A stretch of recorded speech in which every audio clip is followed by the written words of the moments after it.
It's quite a bit complex, and it's not as easy as people think to become a forex trader. And usually people don't really go for advanced training, and those that advertise about forex on the internet, they don't do the very good job. They just tell people, you could just start with $5-10. You could start it, you can do it, and all of those things.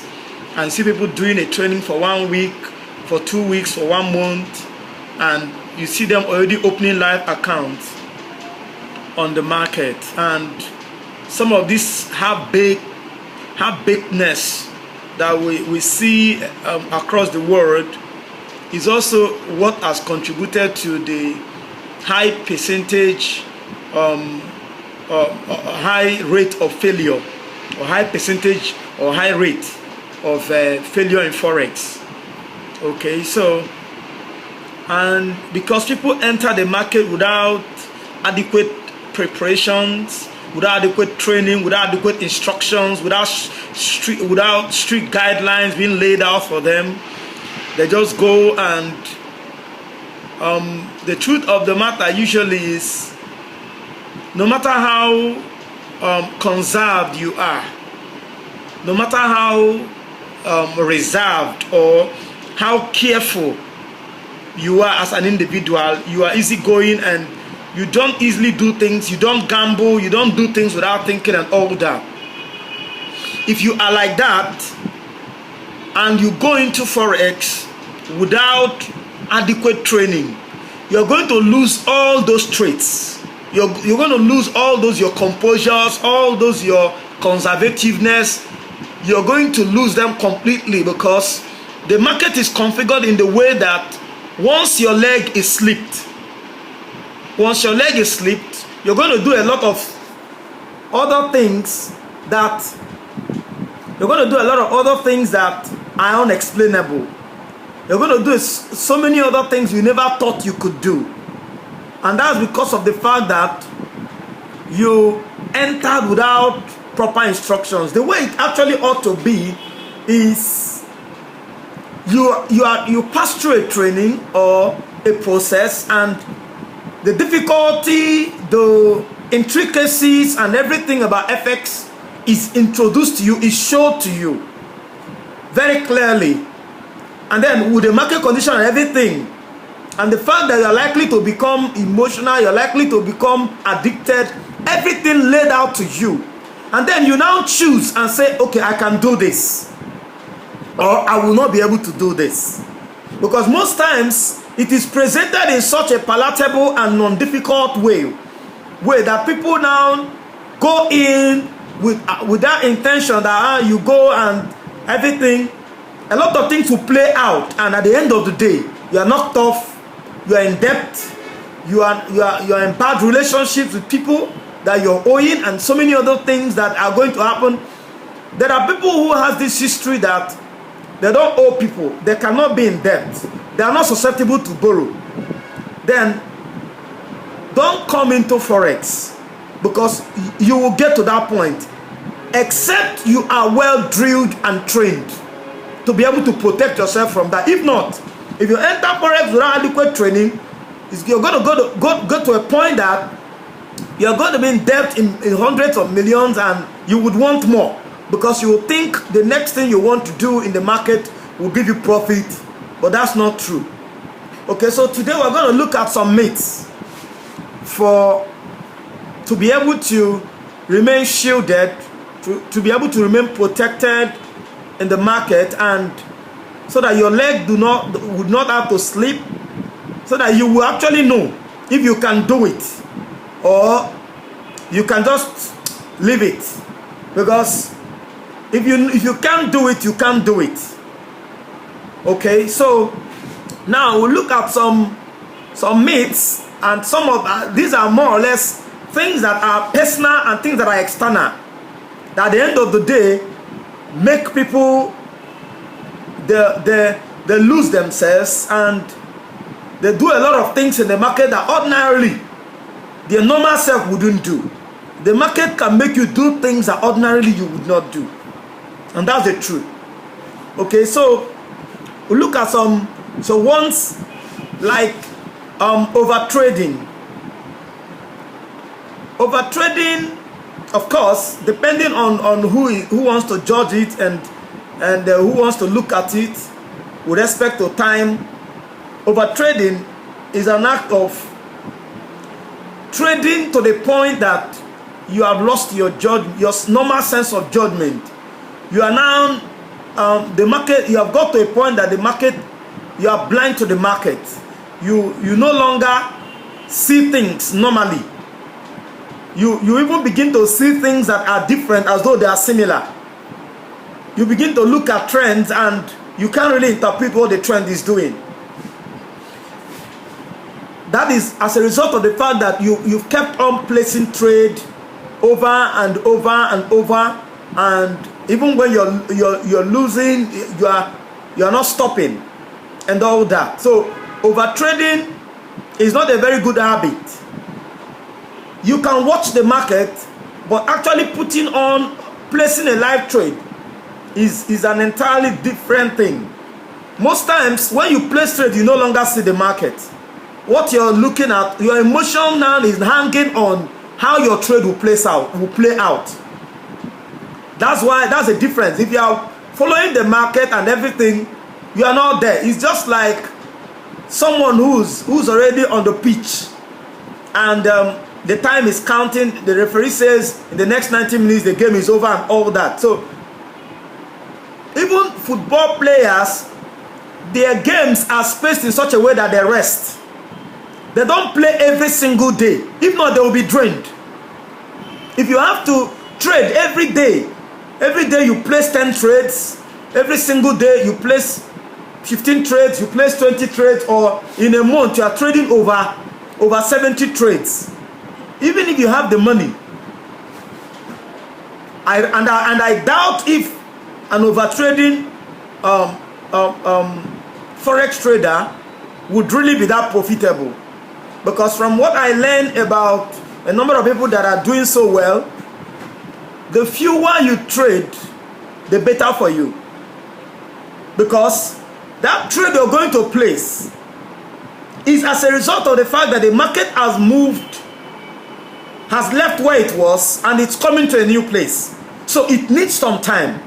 The market needs some time because it will still go, it may not come to a place when you want it. It might eventually come there. It will take some time. So if the market needs some time to do some things, then forex traders should also give the market some time. You can't always trade. Sometimes you can stay a whole week without placing a trade. And there's no sin about that.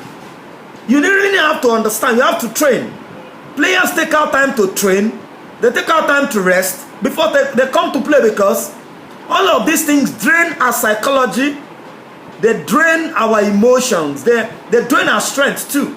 They drain our sense, our normal sense of judgment. Okay, so for you to be able to do well and consistently over time, it's not about the tactics or the system or the strategy you have. There are a lot of things involved. There are other external things. And the number of times you trade is very important.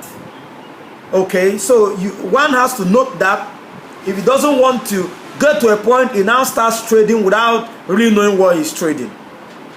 Okay, then there's also this thing where people place trades based on the fact that they know that if a EURUSD is buying, they saw it some time ago that when EURUSD was buying, gold was also buying, or when EURUSD was buying, GBPUSD was buying, or was trending up and all that. So they now get trapped into the assumptions that you can actually place a trade on a currency pair based on what another currency pair is doing.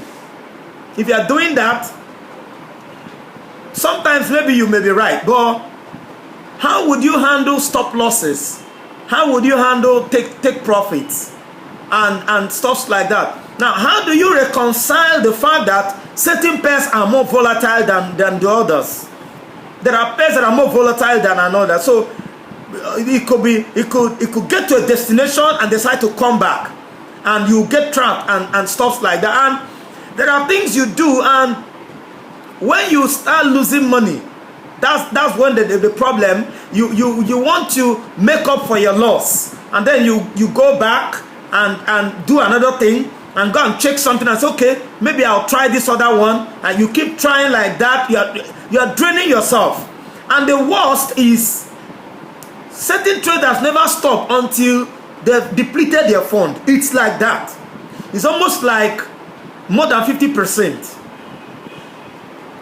In fact, a lot of people that go into the market end up broke and end up frustrated in life because there's no preparation. You just go in and said, my friend is doing that and he's doing well and all that, and even your friend did not tell you that you have to be trained. You have to give it some time. You have to be on demo account for a long time and really understand how the market works. Sometimes you have to like get a demo account of $10,000 and reduce it, like consciously, you know, slash the account or reduce it to $200 and try to grow it back. Whatever amount of money you know that ordinarily you can fund. Because most times, if you are trading with large fund on demo, can you use that same amount of money on live account? Okay, so you have to observe some mates and try not to get entrapped in them. Some will be like, okay, Japanese pairs like GBPJPY, USDJPY, EURUSD, that they usually move the same time. If the EURUSD is buying, USDJPY should be buying and all that, and you go place trades with that kind of mindset, you're going to keep losing and losing because it never works that way. EURUSD is a pair of its own and is dependent on what the euros are doing in relation with what the Japanese yen is doing. So, and this the relationship between these two pairs is what plays out. A lot of things can work as though they are alike, but they are not. At the end of the day, they are not. Or you say, okay, at specific time of the day, certain pairs behave like this and all that. Those things most times are not reliable. Okay, so one has to avoid trading a pair. Trade a pair because of what the pair is doing. Do your analysis on a currency pair because of the features, because of what you have studied it to be able to do, so that you can know where it is and where it's coming. Because when you don't clarify things and your judgment become how do I put it, cloudy, you tend to do so many things in the shortest possible time that you don't even know you would do. People blow accounts, 5-10 accounts in 1 week, and probably because they can have access to more funds, they keep doing that. And some would not even tell you how much they lost in the market. They would not be able to tell you that because they did a lot of things in a very short time and they lost a lot of money. Okay, so you have to be wary of that myth. Then there are other things like hedging. If hedging is your strategy, good for you, but I can't imagine being on one trade and buying and selling the same trade. I don't know how a hedging trader can last. I don't know how long he or she can last, how you can hedge, because it's confusing to me. And my interest in it is the fact that it's a myth that can make someone to start making more mistakes.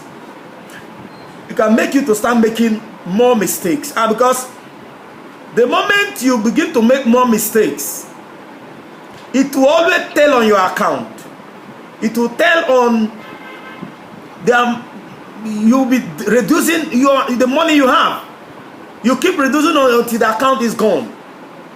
But if you can protect yourself from certain mistakes, I won't do this. No, I won't be. I can't trade it. I can't just trade a breakout and stuff like that. It's not every breakout I will jump in. You know, so you have to talk to yourself and learn to control your emotions, because all over the world, people who eventually break through and become so wealthy is because they were not carried away by emotions. They take their time. Everything they want to go into, they study, they know it.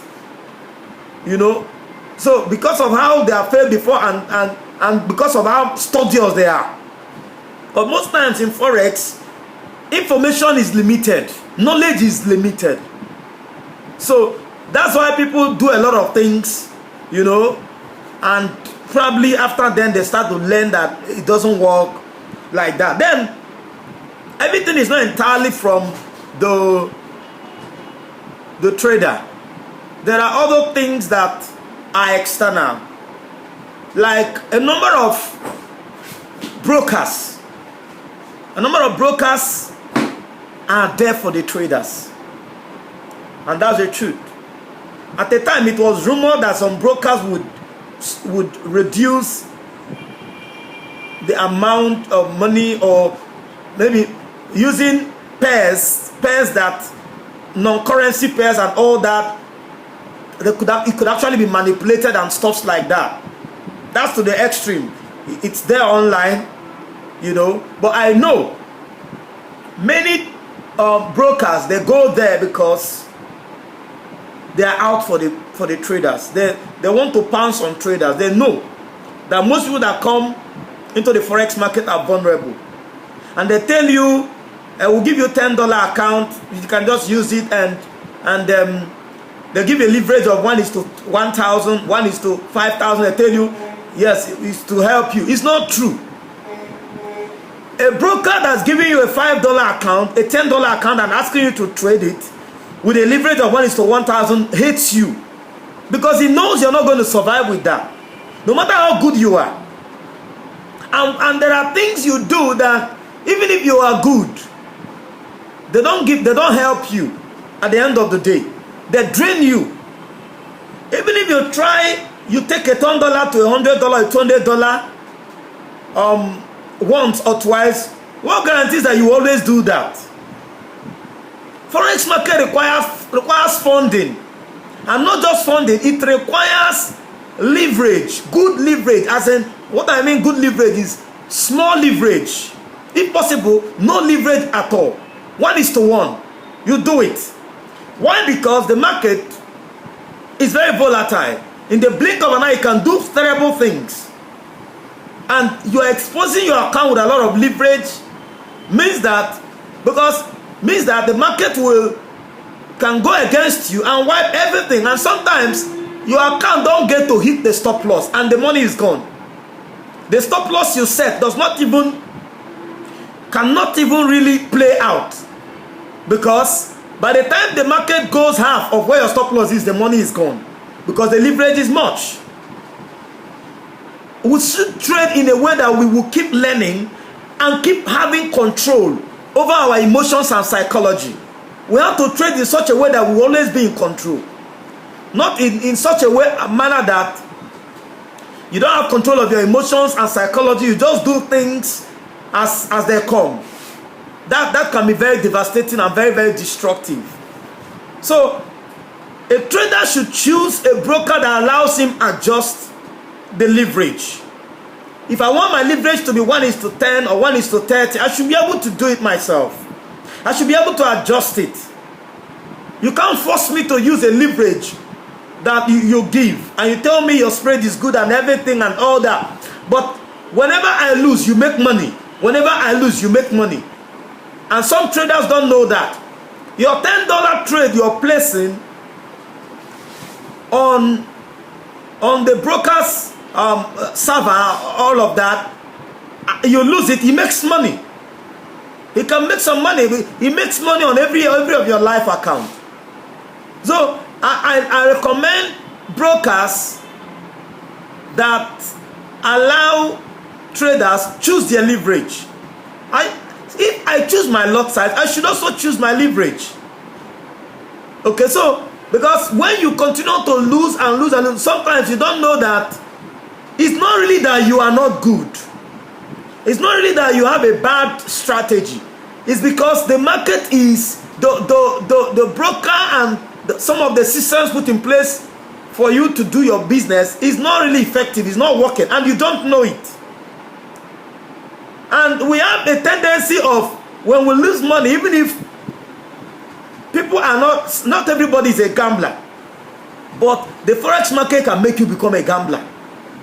Yes, if the certain excesses are not checked, you see yourself blowing account and going to get money from somewhere else, probably because your account is gone, your savings are gone. You go as far as getting money from other people to place more trades in the hope that you will make money. Now you're already trapped, and who knows when you'll be delivered from this kind of predicament.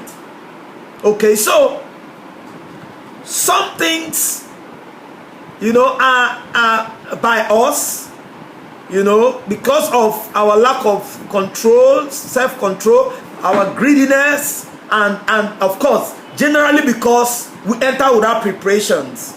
And then there are other things that are there that just makes the system a little bit very complex. So it's very important for us to know all of this and check if we can actually do it. Because if you can't, it's better you say I won't. Because there are people that they entered. In fact, most times I would not tell anyone to pass through what I passed through. Like, sometimes it can be suicidal, you know, because success is very far, except you have someone mentoring you.